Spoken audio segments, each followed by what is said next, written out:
What if I told you that the very first World Cup almost never happened? Before the World Cup became the global phenomenon we know today, it faced a crisis so serious that many believed the tournament would fail before a single match was played. Countries refused to participate, teams didn't want to travel, and FIFA feared its greatest dream was about to collapse.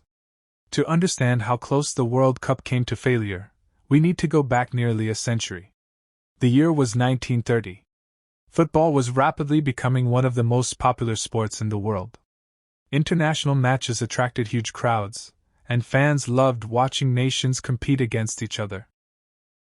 At the time, football was played at the Olympic Games, but FIFA wanted something bigger.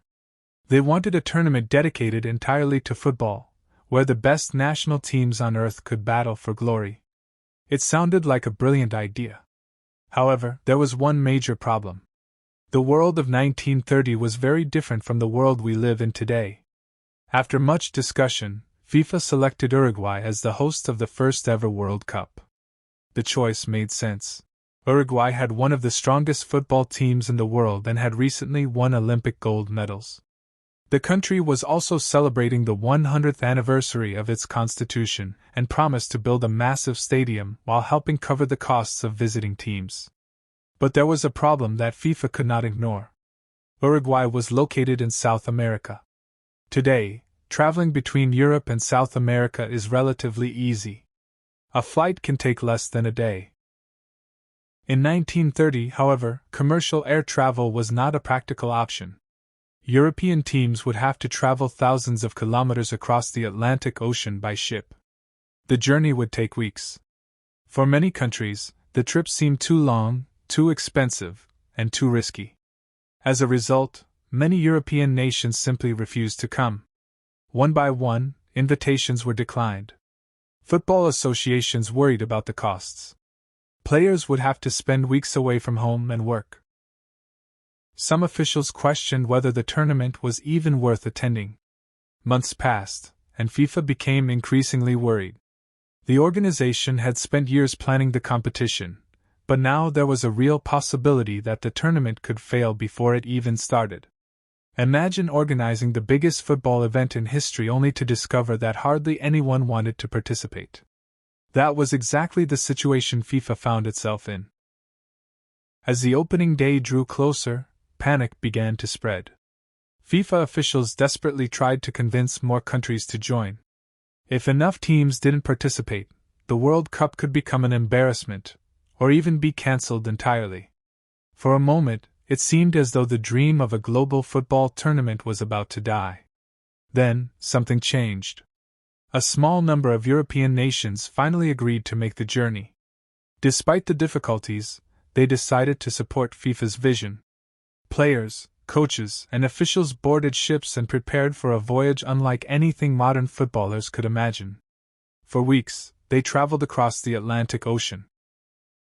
There were no quick flights, no luxury travel arrangements, and no easy way back home. Just endless days at sea as they sailed towards South America. The journey itself became part of football history. As the ships approached Uruguay, FIFA officials finally began to relax. The World Cup had been saved. It wasn't perfect. It wasn't easy. But it was happening. Against all odds, the tournament would go ahead. When the first matches kicked off, fans packed into stadiums to witness something completely new. For the first time in history, nations from different parts of the world were competing in a tournament created solely to crown a football champion. The gamble had worked. The matches attracted attention, excitement, and passion. People quickly realized that the World Cup was something special. Football had found its greatest stage. As the tournament progressed, excitement continued to grow. Teams battled for pride, glory, and a place in history. Eventually, the competition came down to the final match between Uruguay and Argentina. The atmosphere was electric. Thousands of fans watched as football history unfolded before their eyes. When the final whistle blew, Uruguay emerged victorious. They became the first FIFA World Cup champions. A tournament that many believed would never happen had not only survived but succeeded. And that success changed football forever. Today, the World Cup is watched by billions of people around the globe.